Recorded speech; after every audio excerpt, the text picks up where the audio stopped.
नमस्कार, आप देख रहे हैं MKEP national 24x7 news channel. मैं मूर्ध्वज कुमार। आइए नजर डालते हैं आज की कुछ प्रमुख खबर की ओर।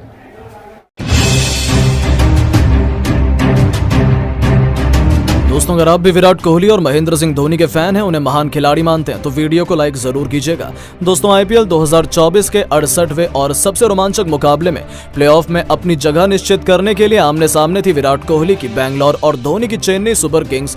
बैंगलोर के चिन्नास्वामी स्टेडियम में इस घमासान या कहें करो या मरो के मुकाबले में जब सिक्का उछाला गया, तब टॉस के बॉस बने चेन्नई के कप्तान ऋतुराज गायकवाड़ और उन्होंने बैंगलोर को पहले बल्लेबाजी करने का आमंत्रण दिया और फिर एक ऐसा ऐतिहासिक मुकाबला खेला गया जो लोगों के दिलों में हमेशा हमेशा के लिए घर कर गया। सबसे पहले बैंगलोर की तरफ से एक बार फिर उनके दो सबसे विस्फोटक बल्लेबाज विराट कोहली के साथ कप्तान फाफ डु प्लेसिस की जोड़ी अपनी टीम की तरफ से रनों की ताबड़तोड़ बरसात करने के इरादे से आई थी। दूसरी तरफ चेन्नई को जल्द से जल्द विकेटों की तलाश थी, लेकिन करो या मरो के मुकाबले में विराट का बल्ला न बोले, ऐसा कभी हो सकता है। इस मुकाबले में भी विराट कोहली सर पर कफन बांधकर उतरे थे। दूसरे ओवर में ही शार्दुल ठाकुर की कुटाई करते हुए कोहली ने दो जबरदस्त चौके और एक तूफानी छक्का जड़कर अपने तेवर चेन्नई को दिखाए, तो तीसरे ओवर में तुषार देशपांडे को आड़े हाथों लेते हुए एक के बाद एक दो आसमानी छक्के ठोक किंग कोहली ने अपने बल्ले से गदर मचाना शुरू कर दिया था। 3 ओवर में बैंगलोर ने 31 रन बनाए। हालांकि उसके बाद थोड़ा बहुत बारिश का खलल आया, लेकिन बारिश के बाद एक बार फिर विराट कोहली जमकर गर्जना शुरू हो चुके थे। हालांकि दूसरी तरफ डु प्लेसी को रन बनाने में काफी मुश्किल हो रही थी। इसके चलते 6 ओवर में बैंगलोर बारिश के बाद मुश्किल से केवल 42 रन बना पाई थी। ऐसा लगा था कि चेन्नई ने इस मुकाबले में पकड़ बनानी शुरू कर दी है। 7वें ही ओवर में विराट ने एक और चौका जड़कर 7 ओवर में ही अपनी टीम को 52 रन तक पहुंचाया। एक तरफ से विराट कोहली अकेले ही चेन्नई की नाक में दम किए हुए थे। 9वें ओवर में एक बार फिर उन्होंने अपने जिगरी दोस्त रविंद्र जडेजा को छक्के के दर्शन करवाकर उनकी भी हालत बिगाड़नी शुरू कर दी थी। तो 10वें ओवर में विराट ने मिचेल सेंटनर को भी स्टेडियम के दूसरे स्टैंड में छक्के के लिए डिपॉजिट किया। ऐसा लगा कि आज तो वो अकेले ही चेन्नई को खून के आंसू रुलाएंगे।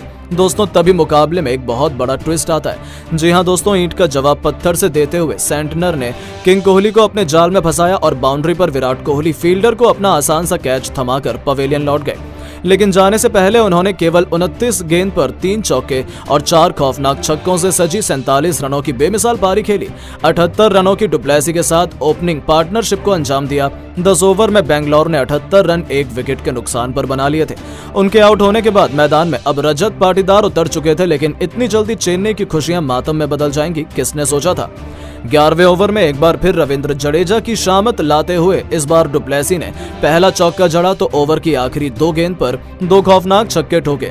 तो अगले ही ओवर में पाटीदार ने भी तीक्ष्णा को स्टेडियम के तीसरे स्टैंड में छक्के के लिए डिपॉजिट कर 12 ओवर में ही बैंगलोर को 108 रनों तक पहुंचा दिया था। जहां कोहली के विकेट गिरने के बाद तो रनों की रफ्तार में बिल्कुल भी कमी नहीं आई थी। डु प्लेसी ने केवल 39 गेंद पर अपना अर्धशतक ठोक दिया था। बैंगलोर बहुत तेजी से आगे बढ़ रही थी, लेकिन शायद बैंगलोर की किस्मत अब पलट चुकी थी। जहां पाटीदार के शॉट पर डु प्लेसी बदकिस्मती से दूसरे छोर पर रन आउट हो गए और बैंगलोर खेमे में मातम छा गया, क्योंकि डु प्लेसी 39 गेंद पर 3 चौके 3 खतरनाक छक्के की बदौलत 54 रन बनाकर पवेलियन लौट गए।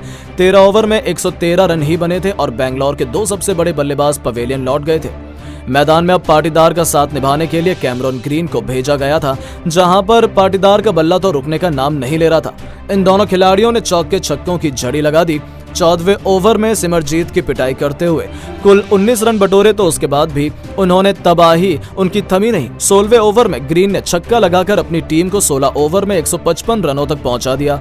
चेन्नई के तो पसीने अभी से छूटने शुरू हो चुके थे, क्योंकि दोनों छोर से ये दोनों बेरहमी से गेंदबाजों की धज्जियां उड़ा रहे थे। 17वें ओवर में तुषार देशपांडे के खिलाफ भी पाटीदार ने एक के बाद एक 2 चौके छड़े और डिपॉजिट किया चौके की तरफ और ग्रीन के साथ 50 रनों की साझेदारी को अंजाम दिया। तो 18वां ओवर लेकर आए शार्दुल ठाकुर का स्वागत भी ग्रीन ने अपने प्रचंड रूप दिखाते हुए एक के बाद एक 2 खौफनाक छक्के लगाकर कर दिया। उनकी दहशतगर्द बल्लेबाजी से पूरा RCB खुशी से झूम रहा था, क्योंकि बड़ी आसानी से वो एक बड़े लक्ष्य की तरफ बढ़ रहे थे। लेकिन दोस्तों, तभी चौथी गेंद पर शार्दुल ने रजत पाटीदार का शिकार कर अपनी टीम की वापसी की कहानी लिखनी चाहिए। जहां पाटीदार 23 गेंद पर 2 चौके और 4 तूफानी छक्कों की बदौलत 41 रन बनाकर पवेलियन लौट गए। उनके आउट होने के बाद अब मैदान में दिनेश कार्तिक आए थे। 18 ओवर में बैंगलोर ने 187 रन 3 विकेट के नुकसान पर बनाए थे। 19वें ओवर में आते ही दिनेश कार्तिक ने भी अपना विकराल रूप दिखाते हुए छक्के बरसाने शुरू कर दिए, लेकिन वो 6 गेंद पर केवल 14 रन बनाकर पवेलियन लौट गए। बावजूद उसके बैटिंग करने उतरे मैक्सवेल ने मौके से अपना खाता खोला और 19 ओवर में बैंगलोर ने 205 रन बना लिए थे। तो पारी के 20वें ओवर में मैक्सवेल ने एक छक्का और एक खतरनाक चौका जरूर लगाया, लेकिन जैसे ही शार्दुल ठाकुर ने उनका विकेट चटकाया, मैक्सवेल 5 गेंद पर 2 चौके और एक छक्के की बदौलत 16 रन बनाकर पवेलियन लौटे। तो अंतिम गेंद पर बैंगलोर 1 रन भी नहीं ले पाई और 20 ओवर में बैंगलोर की टीम 218 रन 5 विकेट के नुकसान पर बना गई थी, जो एक बहुत बड़ा लक्ष्य था। कैमरन ग्रीन ने अंत तक नाबाद रहते हुए 3 चौके और 3 खतरनाक छक्कों की बदौलत 38 रनों का योगदान दिया। अब चेन्नई के सामने एक बहुत बड़ा लक्ष्य था, लेकिन उससे भी ज्यादा इंपॉर्टेंट था कि हार कर भी वो कम से कम 201 रन से ज्यादा बनाए और बैंगलोर को जीत के साथ साथ कम से कम 18 रनों से ये मैच जीतना इंपॉर्टेंट था। ऐसे में अब अपनी उम्मीदों को दांव पर लगाकर चेन्नई की तरफ से खुद कप्तान ऋतुराज गायकवाड़ के साथ सचिन रविंद्र की जोड़ी मोर्चा संभालने के लिए आई थी।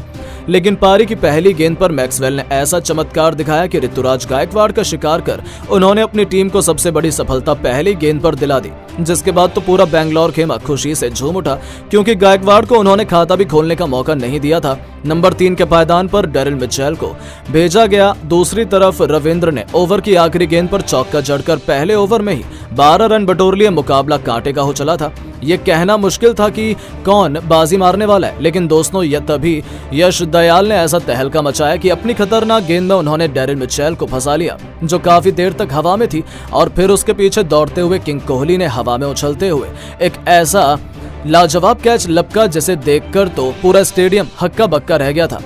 और विराट के इस अद्भुत कैच ने बैंगलोर को दूसरी सफलता दिलवा दी, जहां मिशेल केवल 4 रन बनाकर पवेलियन लौट गए। ऐसा लगा था कि बैंगलोर आसानी से यह मुकाबला अपने नाम करने वाली है, क्योंकि उनका दबदबा अभी से मैच में कायम हो चुका था। हालांकि मिचेल के आउट होने के बाद मैदान में उतरे अजिंक्य रहाणे ने आते ही छक्के से अपना खाता खोलकर अपने तेवर बैंगलोर को दिखाए। तो दूसरी तरफ सचिन रविंद्र तक का बल्ला तो दहाड़ रहा था। चौथे ओवर में इन दोनों बल्लेबाजों ने एक के बाद एक थप्पड़ की तरह 3 करारे चौके लगाए। 4 ओवर में चेन्नई को 39 रनों तक पहुंचाया। तो पावर प्ले का आखिरी ओवर लेकर आए यश दयाल स्वागत, जहां सचिन ने पहली गेंद पर चौके से किया, तो तीसरी और चौथी गेंद पर 2 खतरनाक चौके लगाकर रहाणे न केवल चेन्नई को 50 रनों के पार पहुंचाया, बल्कि 6 ओवर में ही 58 रन ठोक डाले। उनके बीच हुई पार्टनरशिप ने बैंगलोर की टेंशन बढ़ा दी थी, क्योंकि वो दोनों उनके जबड़े से जीत को छीनने की पूरी तैयारी कर चुके थे। अब आखिरी 84 गेंद पर चेन्नई को जीत के लिए केवल 161 रन चाहिए थे, जो उतना मुश्किल नहीं था, लेकिन बैंगलोर के गेंदबाजों ने जबरदस्त वापसी करी। एक ऐसा कांटे का मुकाबला देखने को मिला कि आखिरी गेंद तक कह पाना नामुमकिन था कि कौन सी टीम बाजी मारने वाली है, कौन प्लेऑफ में जाएगा। लेकिन फिर कुछ ऐसा हो गया जिसकी किसी ने भी कल्पना नहीं की थी, और यह मुकाबला इतिहास के पन्नों में अपना नाम सुनहरे अक्षरों में लिखवा गया।